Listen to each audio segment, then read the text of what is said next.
estudio de arquitectura con el cual él estuvo vinculado. He sido profesor en la Universidad de Navarra durante varios años. No solo me gradué, sino que luego fui parte del taller de proyectos de Miguel Ángel Ansodeval, una enseñanza crítica para mí, y a partir de ahí, bueno, pues desde una época en Madrid, que es cuando estoy en el IE,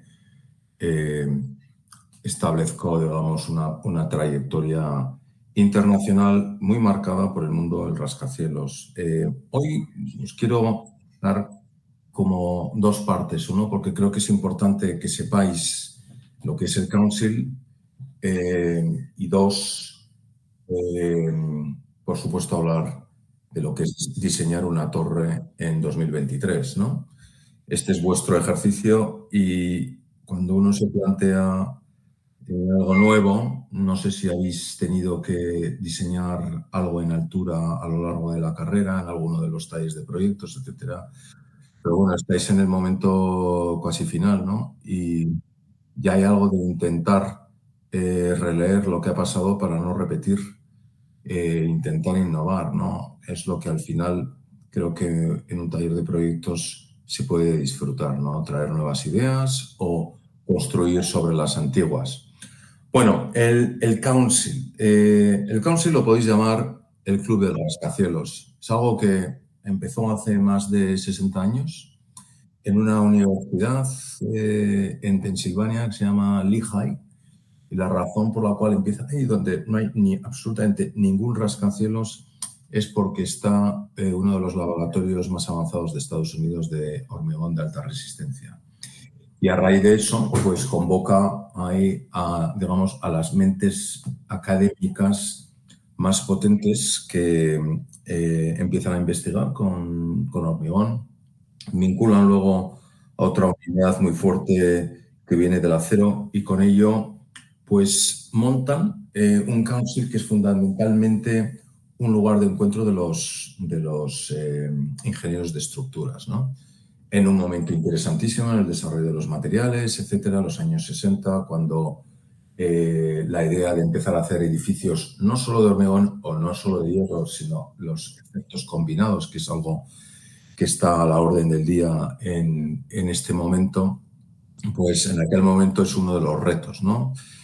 Y bueno, establecen en un momento determinado una decisión estratégica que es llevarse el Council a Chicago, lugar de nacimiento de los rascacielos.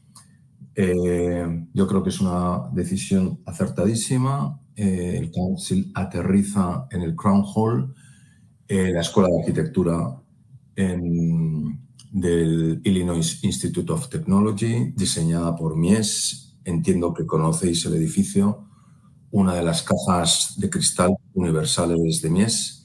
Y ahí se llega con 3 personas, literalmente, que aterrizan desde Lehigh y otra persona que viene de Inglaterra, se llama Anthony Wood. Y en un progreso verdaderamente excepcional, lleva al Council de 3 personas a 60 personas en el plazo de unos 15 años, una cosa así. Y el Council, digamos, los miembros del Council, de ser unos cientos pasan a ser miles. La presencia de esta organización se extiende, incluyendo en España. En estos momentos hay un grupo bastante activo en Madrid. Acaban de hacer un evento muy potente, liderado por Ortiz y León, que es una de las firmas que ha construido una de las torres que está al lado de la vuestra, de vuestro objeto de análisis. Y bueno, ha hecho muchas otras cosas, entre ellas hace solo 2 días una cosa que llamamos los CityVH Walks, que son paseos de rascacielos, se han hecho en 24 ciudades en el mundo, donde tienes a los arquitectos explicándote los edificios que han hecho, ¿no? Este año el tema de los paseos era edificios antiguos que se están reconvirtiendo, porque ese es el gran tema en estos momentos en el mundo de la altura. Para justificar construir una torre nueva, los países, las administraciones cada vez están poniendo muchísimo el listón más alto. El rascacielos es en sí un objeto sostenible en el sentido que ayuda a la ciudad a hacerse más compacta, pero a la vez consume muchísima energía en su proceso de construcción, ¿no? De tal manera que, bueno, hay una gran tendencia en estos momentos a analizar el parque construido de las torres en el mundo y reconstruirlas. Y eso está generando como otra visión del rascacielos diferente, pero crucial. Os voy a poner un ejemplo. Después del COVID, los downtowns americanos están desiertos. Los downtowns, los centros americanos, los que nosotros conocemos como el estereotipo de la explosión vertical de una ciudad, está desierto. ¿Cuál es la razón? El COVID manda a los americanos a casa. Las casas de los americanos son muy grandes porque viven en suburbios, en ese American Dream, donde todo el mundo tiene la casa grande con el jardín, y ahí pueden establecer sus oficinas. Y después del año y medio, 2 años de efecto de COVID, al contrario de lo que ha pasado en muchas otras ciudades, mucho más densas, como yo creo que en España se vive el COVID de una manera muy diferente, o en Londres, que es donde la pasé yo, hay muy poco espacio en las casas y la gente está deseando volver a las oficinas. Pero en Estados Unidos eso no ha sucedido. La gente no quiere volver a trabajar en los downtowns, con lo cual los downtowns están desiertos, ¿no? Y esas torres que admiramos, muchas de ellas, incluyendo Manhattan, están vacías. Por contra, hay un boom de residencial, las ciudades cada vez tienen más gente, y la torre está haciendo una respuesta a ese boom residencial, pero en el mundo del trabajo se ha quedado hueca, por lo menos en Estados Unidos, ¿no? Entonces, la operación salvación de todos esos downtowns viene por la reforma de los edificios como mixed use, como residencial, como oficina de otra manera, como centros de datos, por ejemplo. Es uno de los temas muy gordos porque las empresas están dispuestas a rehacer edificios enteros y llenarlos de servidores. Sobre todo en un país como Estados Unidos, donde la inteligencia artificial es una de las vías de desarrollo. Pero también nos puedo ofrecer, vamos, el estereotipo, por ejemplo, de la central en Copenhague, la central térmica convertida en pista de esquí por Bjarke Ingels y en su oficina. Bueno, pues equivalentes de estos se están produciendo en el downtown americano. Todo eso, entiendo que espero que cuando analicéis exactamente qué es lo que es hacer, tenéis que mirar el efecto que produce hacer una torre nueva, o si no, a lo mejor lo bonito que es poder repensar o resoñar, ¿no? Volver a soñar lo que los arquitectos intentaron hacer, pero con los códigos contemporáneos, ¿no? Bueno, pues el Council está ahora muy centrado en eso, ¿no? Pero como os decía, después de ese progreso, primero a Chicago y luego en lo internacional, pues lo interesante es que somos un grupo de miles de personas, en el cual cada uno en su manera de entender el mundo en la altura, las empresas de una manera, los arquitectos, los ingenieros, la gente que planifica las ciudades, pero también las que gestionan los edificios y incluidos los usuarios, la experiencia del usuario, crea un mix fantástico. Nos reunimos anualmente en lo que llamamos nuestra conferencia global. Nos reunimos también de manera regional. Por ejemplo, la conferencia de este año ha sido en Estambul. Por cierto, Estambul, no sé si lo sabéis, Estambul es la ciudad más alta de Europa, que hasta cierto punto yo creo que la gente en Europa no lo conoce, ¿no? Creo que hay como un estereotipo de que Londres está liderando eso, y no es cierto. Londres está en tercer lugar. Primero es Estambul, luego Moscú y luego Londres, ¿no? Estos datos que os pueden ser hasta cierto punto útiles en vuestro trabajo los podéis obtener todos en la base de datos del Council. Es una base de datos que, bueno, es muy sofisticada, pero da entrada por lo menos a hacer búsquedas relativamente interesantes para los que no son miembros. Luego, a las que son más sofisticadas, pues tienes que ser miembro, ¿no? Bueno, entonces yo creo que cuando miráis lo que en fin, el Council es, también tenéis que verlo como una fuente de información, como una fuente para reuniros, para conocer gente, futuro profesional. Y bueno, en algún momento, si alguno de vosotros después de este ejercicio pues encontráis interés en lo que es el futuro de las ciudades, que es la densidad, creo que puede ser un sitio donde podéis canalizar eso muy bien, ¿no? Creo que operar en España, en cualquier caso, como estáis vosotros en estos momentos, o por lo menos pensar en España, tenéis que hacer una reflexión. España no tiene torres, ¿no? ¿Y por qué sucede eso, no? España, por el modelo de urbanización que hemos tenido durante décadas, siempre ha ido a la edificación en altura de, bueno, pues de baja más 4, baja más 5, o tenéis por supuesto, el decimonónico Plan Cerdà de Barcelona, que se ha convertido en modelo mundial de lo que es conseguir una densidad altísima en un centro urbano sin torres, ¿no? Y es interesante cómo Barcelona, pero también Madrid, de Madrid y de muchas otras ciudades que consiguen densidades altísimas, se pone como ejemplo de urbanización en muchas de las conversaciones que tenemos en el Council, ¿no?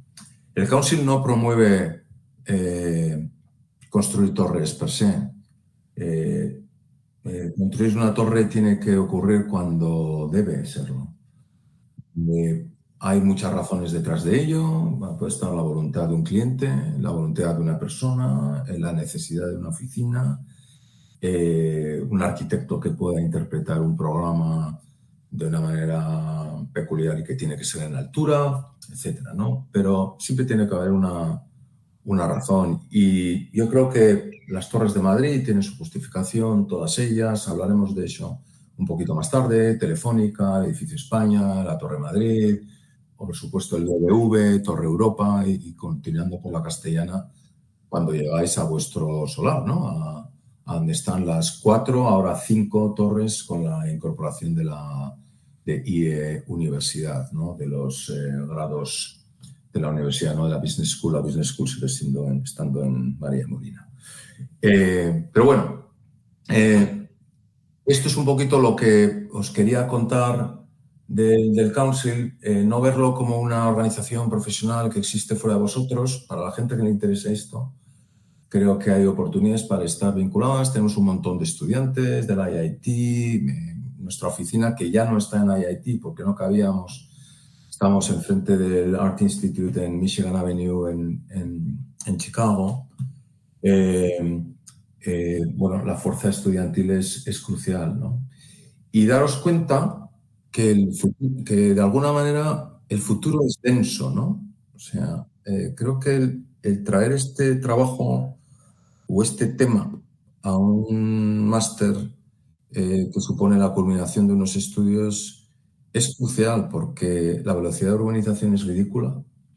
Las expectativas creo que las habéis todos, para el año 2050 son realmente, bueno, espeluznantes, aunque curiosamente luego también hay una especie de visión más lejana en que se piensa que las ciudades empezarán a abandonarlas, la gente, para volver al campo. Pero bueno, vamos a pasar durante unas décadas en que todo el mundo pues acude como si fuera un imán a las ciudades, ¿no? Y eso tiene un impacto en el modo en que están concibiendo. España todavía está no afectada por todo esto, pero la realidad en Asia, que os recomiendo que la veáis, parece un programa o un problema ajeno, es brutal, ¿no?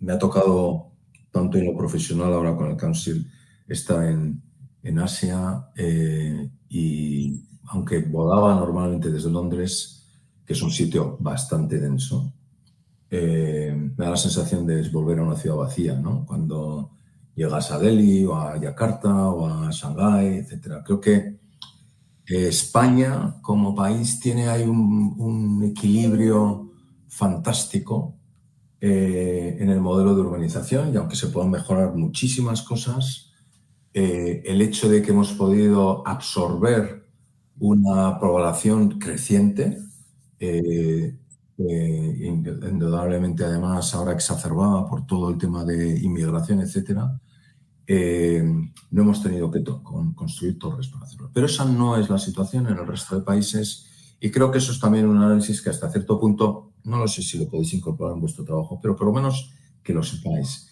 El futuro es denso, es inevitable acumular densidad eh, y es necesario dar soluciones a ese problema cuanto antes, porque si no, se va a convertir con el tema del cambio climático en otro de los grandes problemas. Y no estoy hablando de un problema de falta de vivienda, que es político, por supuesto constructivo, es un problema de cómo nos vamos a organizar las personas, las sociedades, cómo vamos a poder vivir en tranquilidad, cómo vamos a poder, ese sitio que todos nos atrae, que es la ciudad donde interaccionamos, nos educamos, en fin, nos desarrollamos como persona.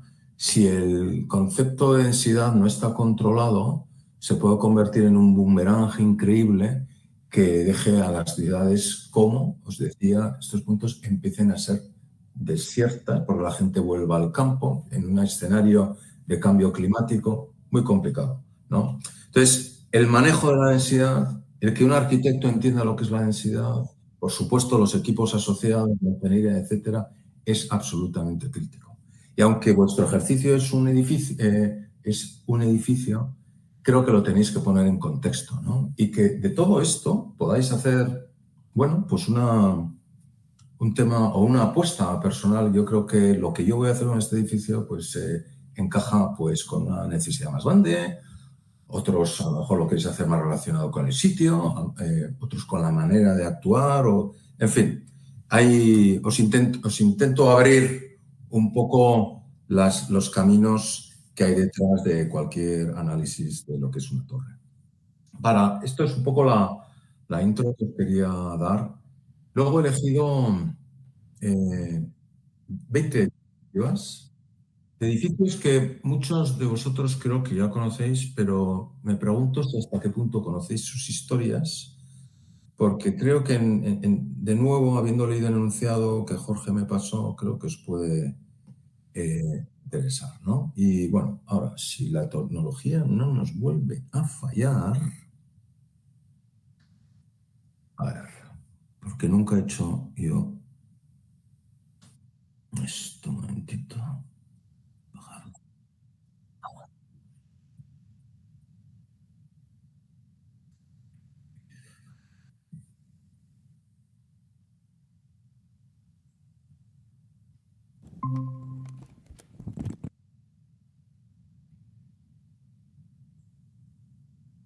A ver, yo ahora quisiera poner esto en pantalla completa. ¿Alguien que domine, eh, me podéis decir Javier, cómo lo hacéis? Javier, lo único que tienes que hacer es presentar tú en el PowerPoint, poner en pantalla, en presentación tu PowerPoint. Abajo, en la pantallita, al lado del zoom, abajo derecha, abajo, abajo, abajo, derecha, derecha, derecha, más a la Claro, lo que pasa es derecha. que hay una ventanita. Ah, claro. O sea, que mi PowerPoint esté en En presentación presentación, completa. eso es. A ver, ¿hemos mejorado algo? De momento no, pero deberíamos. Pues yo lo tengo en pantalla completa. No, no. Pues entonces, no, deja de presentar. Deja de presentar y pasas y vas pasando la página, ¿no? No es un problema. Bueno, lo que pasa es que, hombre, la No, visión es un no, poco no, reducida, la ¿no? vemos Para bien. Tenemos una pantalla la razonablemente grande. distancia. Qué rabia, ¿no? Qué extraño, ¿no? Déjame ver un momento. Si hay pantalla completa, déjame ver. Ya, sí, sí, pero es que va a ser un lío. Bastante ¿Hemos lío. mejorado algo? No, yo No, veo no, es igual. que Sí, yo creo que nos podemos apañar. Hay la opción de que compartas toda tu pantalla, pero déjalo estar. Yo creo que podemos ver pasando páginas y lo iremos viendo. Bueno, ¿veis suficiente? Sí, sí, sí, sí. Sí, Sí, sí. bien. Bueno, oye, insisto, son 20 imágenes para la reflexión, que en sí mismo es una pequeña historia del rascacielos, pero bueno, comentada para que bueno, pues tengáis claro por dónde ha pasado los mundos por los que esta tipología ha navegado, ¿no? Creo que está en la mente de todos, pero por si acaso no lo sabéis, el mundo del rascacielos surge a raíz del gran incendio de Chicago, ¿no? En el año 1871. Algo, bueno, es increíble ahora que conozco el nivel de devastación de lo que produjo aquel incendio, producido, por cierto, por un descuido de un agricultor con una vaca y, bueno, y con una lámpara y con el heno, etcétera, que tenían ahí en la granja, algo que arrasó pues lo que era en aquel momento la ciudad más próspera del medio oeste americano. Y bueno, la llevó a una situación de tabula rasa inmediata, ¿no? Y con eso el ostracismo de la madera, ¿no? Todas aquellas construcciones que están construidas en madera, la madera se convierte en el gran enemigo y empieza un mundo de innovación y de repensar cómo se pueden construir las cosas, hace un giro brutal hacia el mundo del acero, ¿no? Es interesante, ¿no? Porque ahora en el Council, pues cientos de años después de todo eso, la madera se está volviendo a recuperar como el posible material del futuro. No solo madera, son combinados, ¿no? Híbridos que se llaman, pero una torre que se precie en estos momentos debe llevar madera. Y aunque viene con problemas de incendio, como ocurrió en Chicago en su momento, pues las tecnologías que se están aplicando y las nuevas estrategias para evacuación, pero también para lo que es la protección de la madera, etcétera, pues están avanzando a la velocidad de la luz, ¿no? Y bueno, pues entonces os enseño esta imagen, pero también os hago esta reflexión de que la madera, como dicen aquí, is the way to go, ¿no? Es casi inevitable, ¿no? Bueno, esto es como el momento 1, ¿no? O momento 0, ¿no? No puedo controlar yo. Tremendo. No puedo, no tengo control sobre la. Oye, ya lo siento, porque íbamos a unirnos en Zoom. ¿Cómo gestiono yo esto? Ahora tengo que irme. La Me voy página. a salir de Javier, pantalla Javier, completa. ¿no puedes avanzar la página? No, es que yo no tengo. Es una cosa rarísima. Pincha a la izquierda el 2. A ver, dime, decirme si ahora veis avanzar la página. Sí, ya está. Sí, ya está. Bueno, entonces me voy a poner en pantalla completa. Vale. ¿Ha pasado a pantalla completa? No todavía.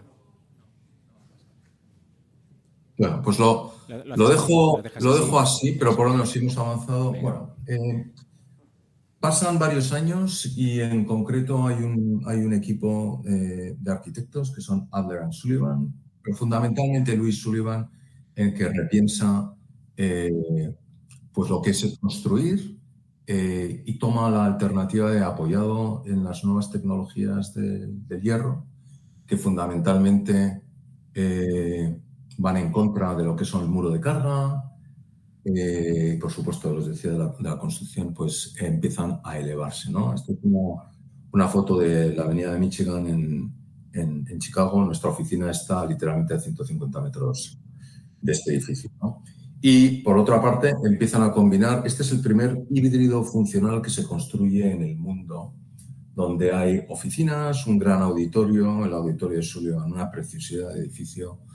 Y bueno, hay varias cosas, como un centro de ocio, en el cual, bueno, pues se convierte como veis, ahora lo llamamos rascacielos, pero en su momento era un edificio que rompe la altura, ¿no? Durante una época se intenta seguir y hay varios equipos en paralelo intentando construir, llegar más arriba con muro de carga, con muro de ladrillo, ¿no? Pero está claro que a partir de una altura determinada, el efecto de lo que es el grosor de los muros para llegar más allá, empieza a ser tan relevante que el espacio que se puede aprovechar es muy limitado, ¿no? Con lo cual, todo ese mundo del muro de carga desaparece, ¿no? Y es como un primer intento, digamos, fallido. Con lo cual, con este primer momento de Sullivan en el auditorio y con este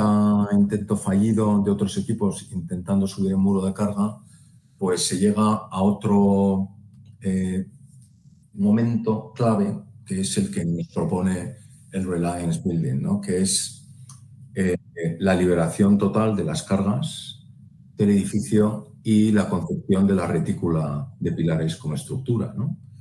Eso solo se puede conseguir gracias a que, uno, el acero empieza a tener la resistencia adecuada, dos, empieza a poder ser protegido en contra del fuego y tres, el Otis, el fundador de la empresa Otis de ascensores, consigue una tecnología que es el freno de seguridad para los elevadores, que en aquel momento, pues cuando tenían que subir 2 o 3 plantas, no lo tenían, ¿no? Pero obviamente si tienes que empezar a subir hasta 20 plantas, si no tienes un freno de emergencia, pues aquello lo presenta en Nueva York con muchísimo éxito en el contexto de una exposición y a partir de ahí, bueno, pues es como que hay una explosión vertical increíble, ¿no? Y con ello, Louis Sullivan, que yo creo que es importante que lo pongáis, es una historia preciosa la de este arquitecto, está enterrado aquí al lado de Mies van der Rohe, por cierto, en el cementerio de Chicago.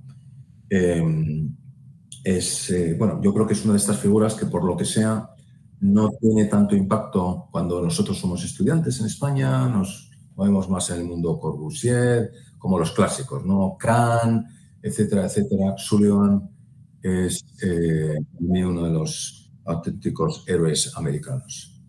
Sin embargo, el Ayuntamiento de Chicago, obsesionado en conseguir una velocidad de crecimiento para poder contrapesar los efectos devastadores del incendio, consigue ser sede de la exposición colombina de 1893, ¿no?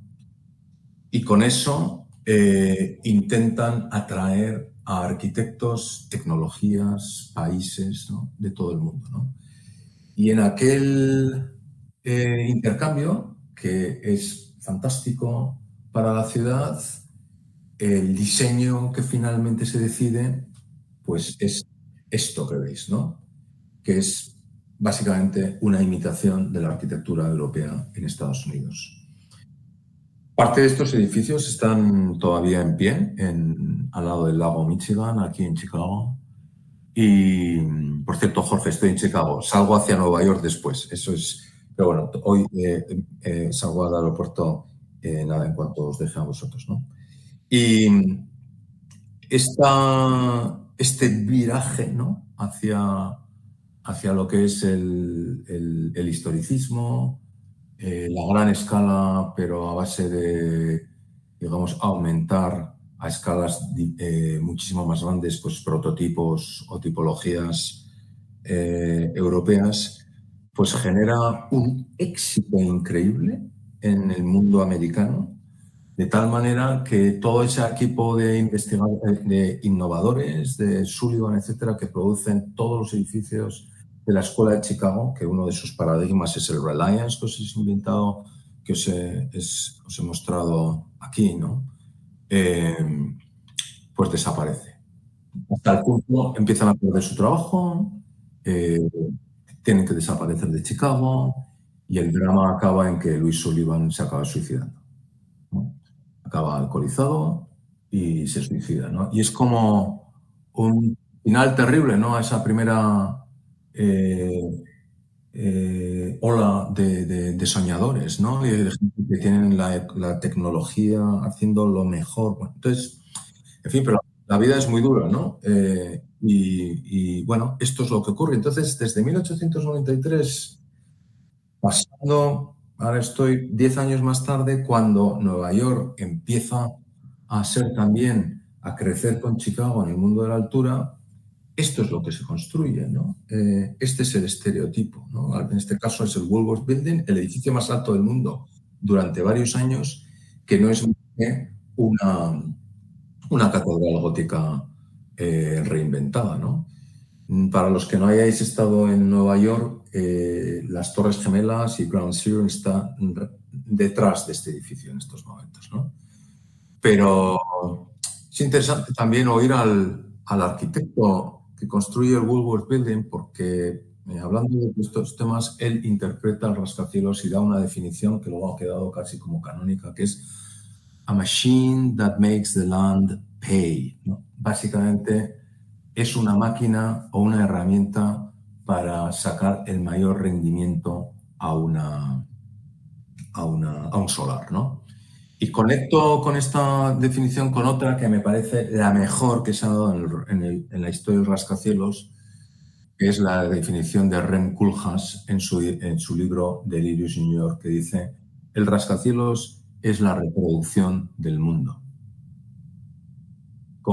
Y él pone un dibujo en el cual es un dibujo antiquísimo, ¿no?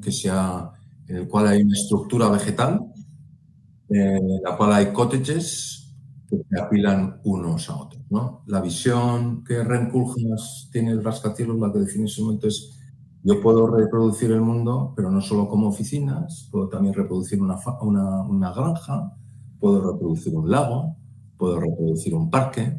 Entonces, yo creo que a mí, por lo menos como arquitecto, me ha ayudado muchísimo, ¿no?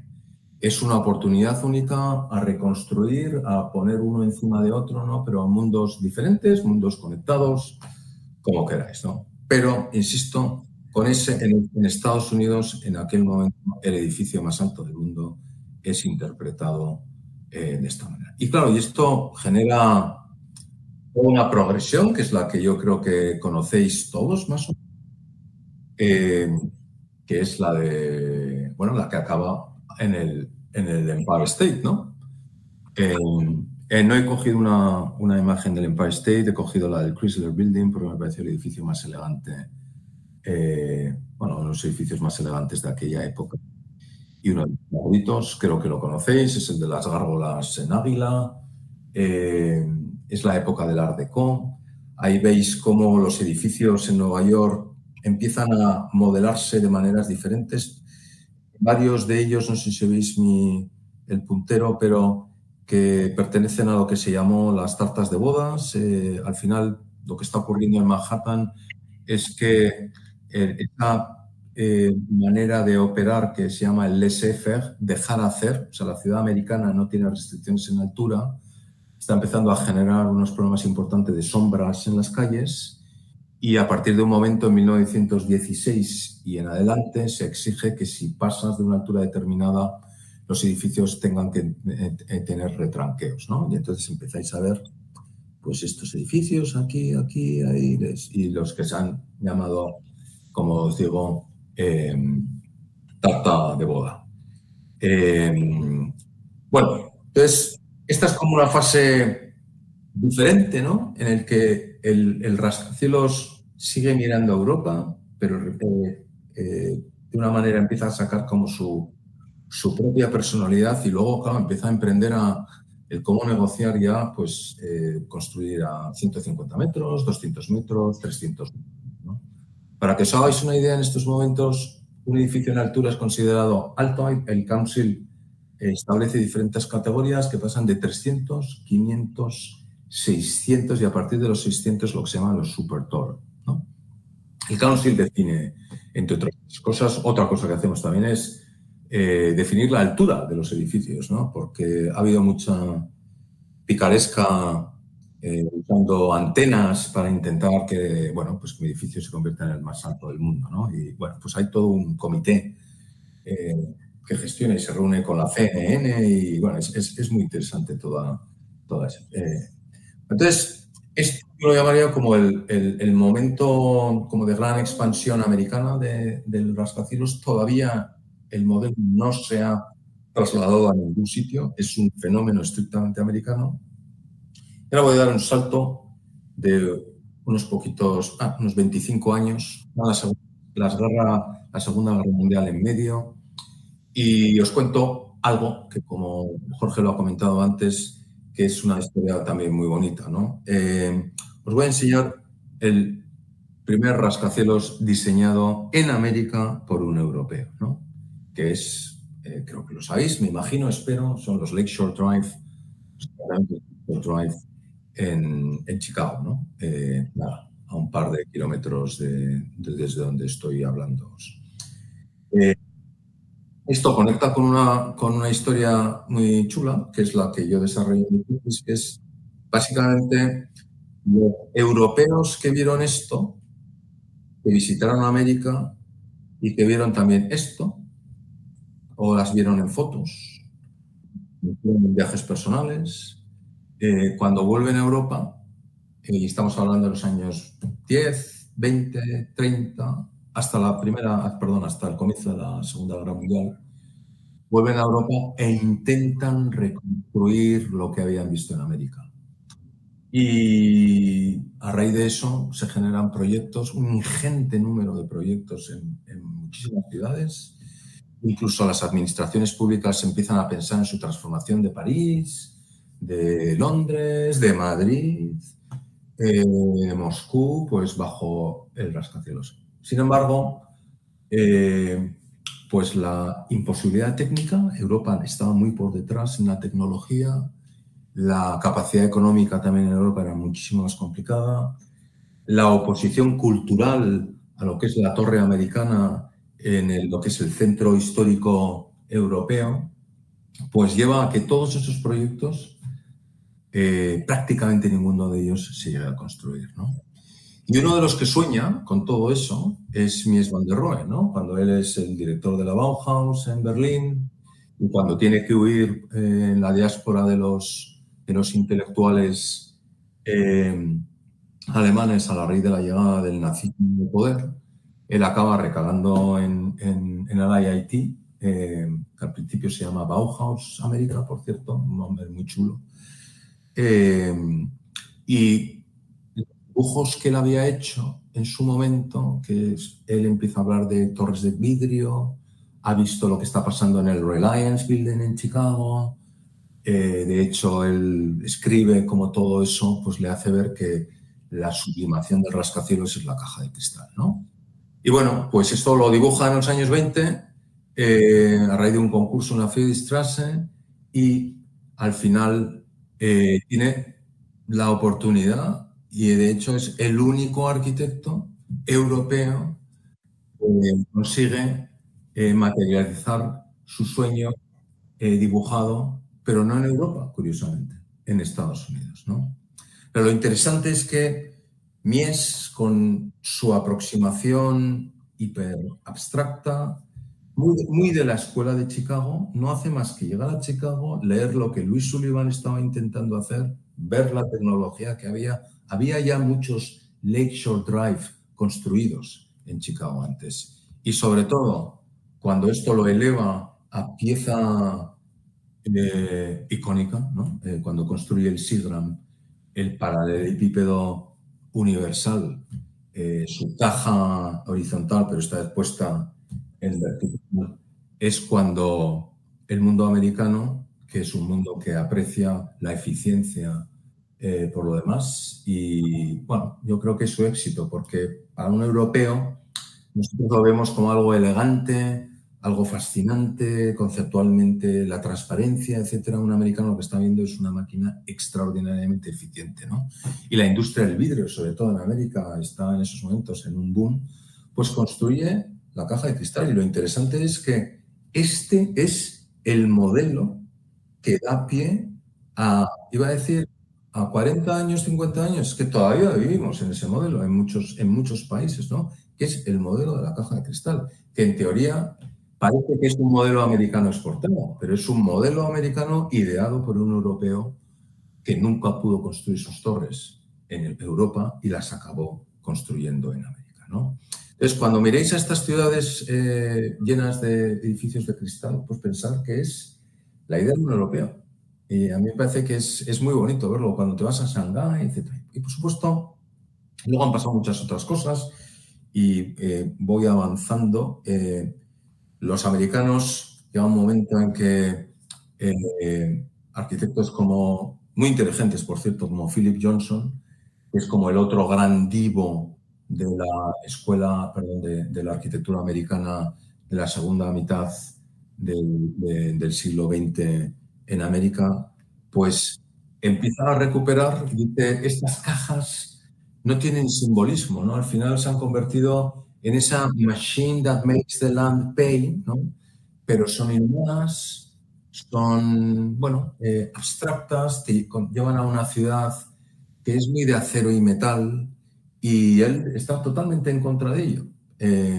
Construye una caja de vidrio a la vez que la Farnsworth, o más tarde que la Farnsworth, pero también su concepción es diferente, ¿no? Y cuando arremete con el tema del rascacielos, esto es lo que hace, ¿no? Recoge la herencia europea, pero de otra manera. Este edificio creo que lo conocéis todos, es inicialmente de la AT&T americana, luego lo compró Sony, y en estos momentos, honestamente, no tengo ni idea de quién es el dueño, pero de nuevo, un cambio, ¿no? Y claro, en estos momentos ya estamos en los años 80, el fenómeno torre ya no es americano, está pasando en muchos otros sitios, ¿no? Y creo que los conocéis. Pasa de una manera, en algunos lados, icónica. He traído este ejemplo porque me parece muy interesante porque te está contando lo mismo el de la derecha, que es la Jim Mao Tower de Skidmore, Owings & Merrill. Está contando lo mismo que el Woolworth Building que os enseñaba antes, el que fue la torre gótica, pero en este caso una reinterpretación con tipología asiática. Y luego están, pues, KPF, Competence Fox, que son como SOM y KPF son como las dos empresas que son protagonistas en la carrera por la altura, ¿no? KPF en este caso lo que va es a por un nuevo, yo lo llamo como el nuevo ATT, ¿no? Este es el World Financial Center. Por cierto, ahí arriba es donde hemos hecho algunos de nuestros eventos del Council. Una de las cosas que hacemos es organizamos fiestas en las terrazas o en los últimos pisos de los rascacielos, cosa que nos lo pasamos muy bien, pero también nos trae muchos problemas porque como somos el ciento y la madre, subir a 500 o a 600 personas en el plazo de media hora para una fiesta es un lío. Pero bueno, otra interpretación la he traído porque yo creo que es algo menos conocida, pero que ha sido en el mundo del rascacielos tiene mucho prestigio, es el Taipei 101, ¿no? Que de nuevo tipológicamente está en ese código de la tradición, etcétera, pero tecnológicamente es una auténtica maravilla. No sé si sabéis, hubo un terremoto en Taiwán este año, devastador, y el edificio que no se inmutó precisamente es el más alto, que es este, ¿no? Es porque tiene un sistema de péndulo dentro. Merece la pena que hagáis algo que pone el efecto de la onda sísmica y hace que el edificio pues se mueva. O sea, de alguna manera está todo el rato rebalanceando el efecto de la. Después de esto, los arquitectos europeos han vuelto a brillar. Yo creo que a Rem Koolhaas se le puede llamar un poco el Mies de Asia, ¿no? Donde trae conceptos diferentes a situaciones ya existentes, ¿no? En aquel momento, cuando él construye esto en Shanghái, perdón, en Pekín, China ya ha construido miles de torres y él viene pues, con un argumento diferente, ¿no? Que es el de la continuidad, de arriba abajo. Acordaros que esta es la persona que ha definido el edificio como la reproducción del mundo, ¿no? Y curiosamente, pues su alumno aventajado en Asia, que es Ole Schirre, no sé hasta qué punto los tenéis en la cabeza, la empresa se llama Bureau, la palabra alemana de oficina, Bureau, Ole Schirre, es los que empiezan a reinventar el rascacielos en ese mundo de reproducción del mundo. Es el Interlace en Singapur, ¿no? Hay un montón de edificios en estos momentos que son torres que ya no llevan el código de volumen aislado repetitivo, sino que tienen una interpretación muchísimo más abierta de lo que es el construir en altura, ¿no? Herzog y de Meuron lleva este mismo concepto en estos momentos en el Bajo Manhattan. Bjarke Ingels y su equipo reinterpretan la densidad de una manera piramidal en este caso, pero curiosamente con un patio interior. Y bueno, pues esto es el mundo de ideación que siempre los europeos, porque curiosamente son siempre europeos, traen a un mundo en el cual pues hay otros valores, ¿no? Le dan Creo que si dejáramos a los europeos construir Manhattan sería un desastre, pero creo que las adiciones, ¿no? Las aportaciones siempre, bueno, como pensativas, como que traen otras cosas, pues son las que hacen las ciudades de una manera más interesantes. Siempre deciros ahí en esta manera, porque el último congreso del Council lo hicimos en Singapur, pero también en Kuala Lumpur, y inauguramos este edificio, que es el segundo más alto del mundo en estos momentos. El Merdeka tiene 118 pisos y esta fotografía no lo expresa bien. Es un edificio que cambia radicalmente cuando giras 360 grados a él. Y aunque ahora lo veis así, si lo ves de frente es diferente, si lo ves del otro lado es diferente. Bueno, probablemente no es mi código como arquitecto, lo más me gusta, pero creo que es una reflexión de cómo una torre que se planta en medio de una ciudad en la cual ya hay un montón de edificios altos, como veis ahí, como es Kuala Lumpur. Por cierto, un buen ejemplo del megacaos asiático, ¿no? Y cómo la densidad o se gestiona o no vamos por el buen camino y empieza, bueno, a repensarse cosas, ¿no? Y os cuento todo esto y voy a acabar ahora con 3 o 4 imágenes de Madrid para que por lo menos podáis poner en contexto que Madrid de alguna manera refleja todo esto que os acabo de contar, ¿no? Porque si yo me voy ahora al edificio Telefónica, ¿no? Lo que veo ahí es el Woolworth Building, ¿no?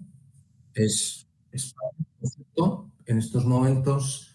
En aquel momento, este es un edificio, es una joint venture de la Compañía Telefónica Nacional de España con la Compañía Telefónica de Chicago. De hecho, el dinero y la estructura la traen en barco desde Chicago. Pero bueno, independientemente de los detalles, en este skyline madrileño en el cual vosotros vivís, pues el diseñador del edificio lo que estaba mirando era América en aquel momento, ¿no? E intenta hacer pues, la versión española de lo que estaba pasando en América, ¿no? Con una reinterpretación de un palacio plateresco en medio de la Gran Vía, ¿no?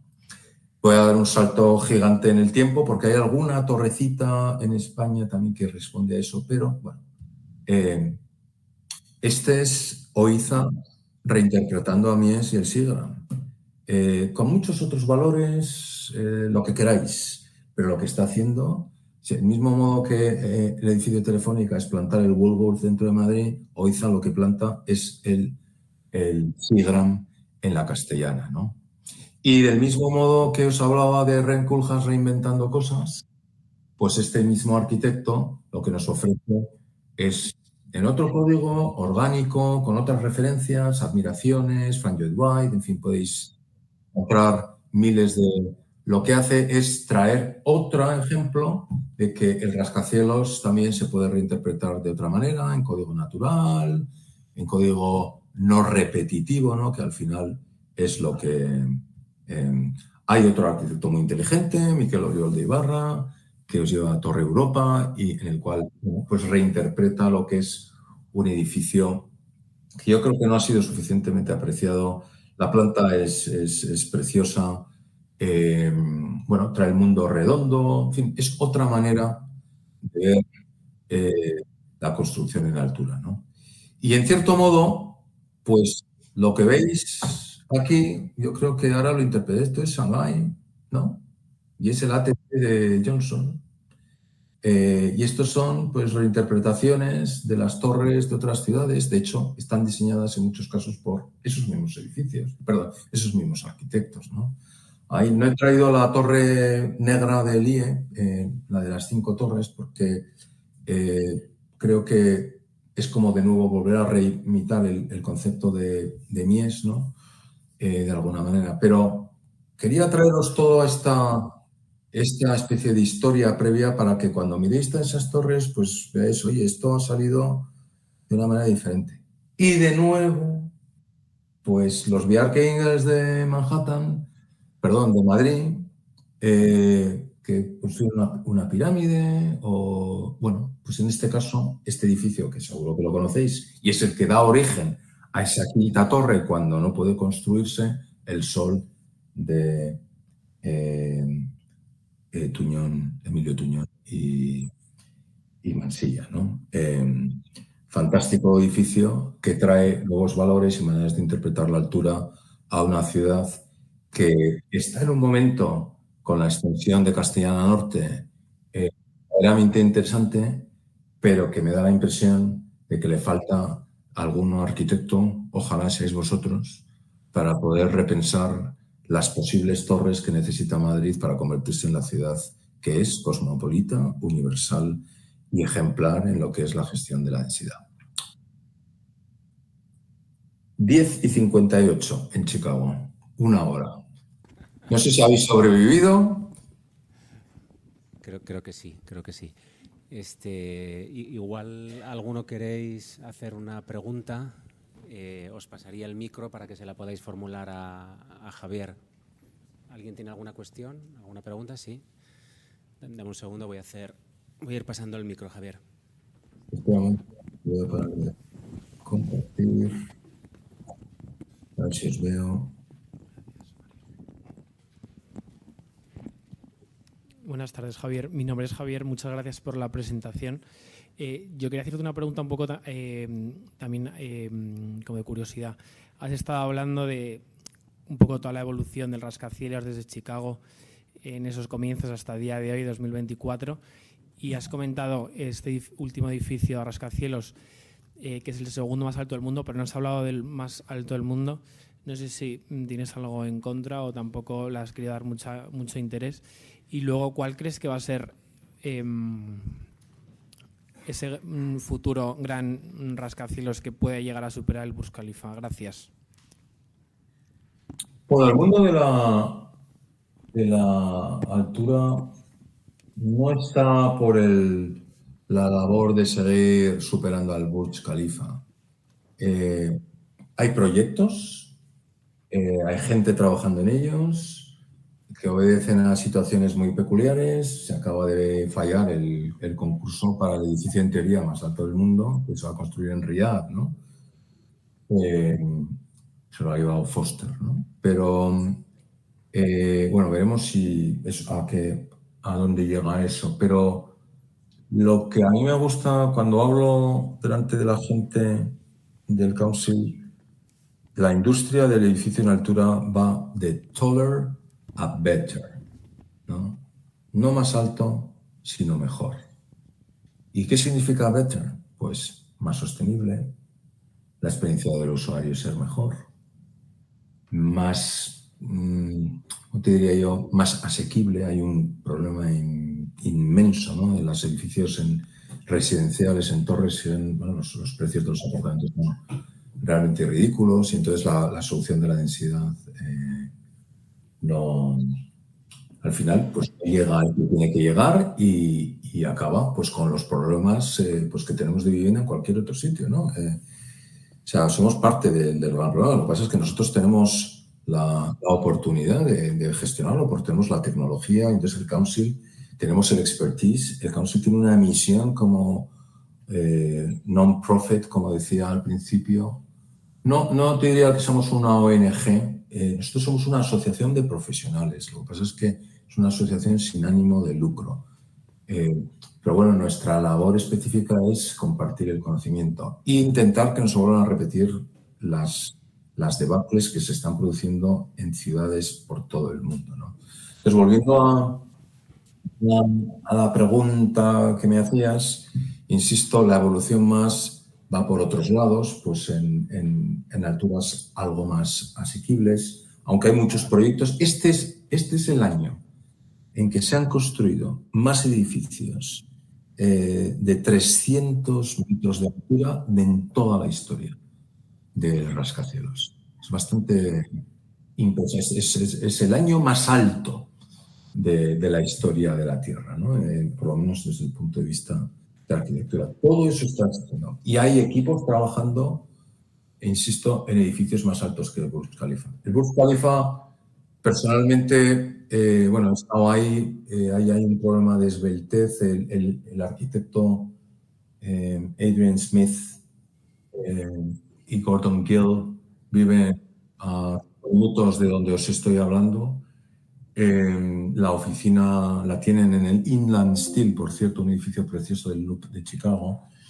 Yo creo que eso es un esfuerzo tecnológico que, bueno, demuestra que podemos llegar a esas alturas, pero creo que, obviamente, esos son como gritos no en la oscuridad, ¿no? Pero en momentos aislados, ¿no? Esa no es la tendencia. El Council no busca en sí mismo el llegar más alto, sino el proveer de soluciones y de know-how a la gente para que los edificios, altos, se construyan donde deben y cuando se construyen sean como tienen que ser. Insisto, el tema de la conferencia o el congreso que tenemos ahora en Londres es New or Renew, ¿no? El dilema, Addressing the Density Dilemma. Os invito a que veáis la web. Está muy bien, da mucha información, hay muchísimos proyectos involucrados y solo ver los títulos de las presentaciones de la gente, hay 300 presentaciones para que os hagáis una idea, de gente de todo el mundo viniendo a contar lo que está haciendo, ¿no? Pero el tema es New or Renew. O sea, ese es nuestro dilema en estos momentos.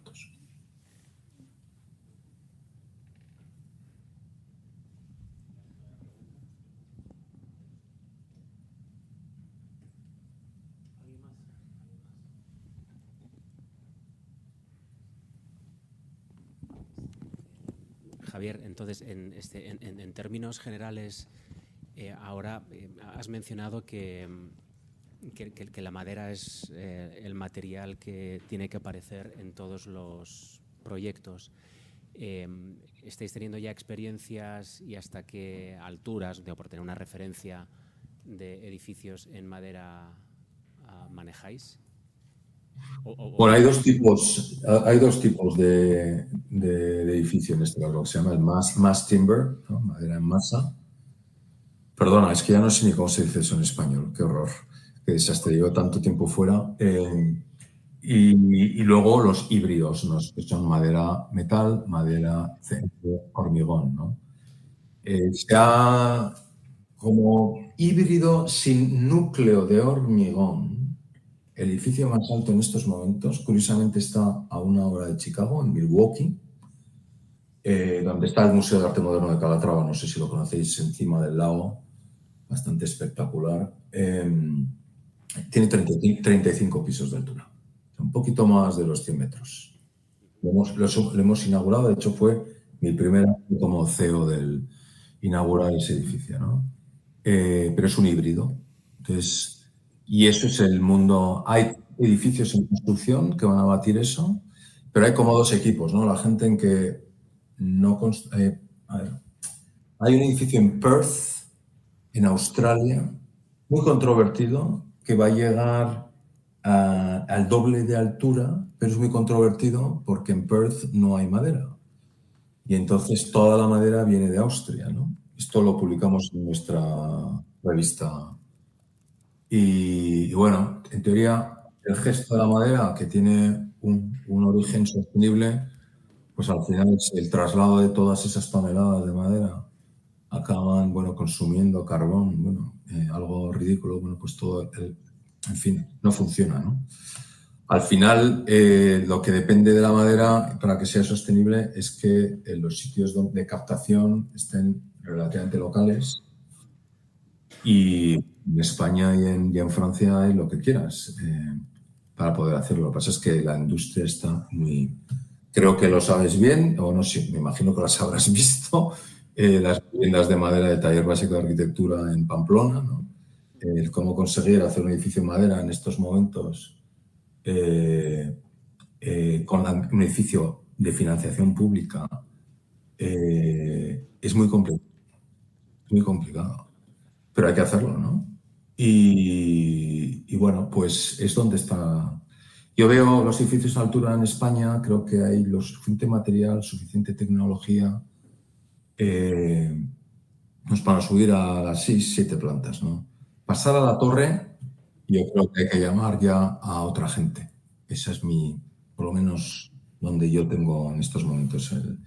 Pero la madera es clarísimo, es clarísimo. Si está, si viene de un sitio local en el cual se gestiona el crecimiento del bosque, etcétera, etcétera, es imparable porque la manera, vamos, los ahorros son brutales. En cualquier caso, el modelo de ahorro de edificio en altura más claro es la reutilización de uno existente. Por eso es la gran cuestión, ¿no? ¿Seguimos construyendo edificios o seguimos rehaciendo los que tenemos, ¿no?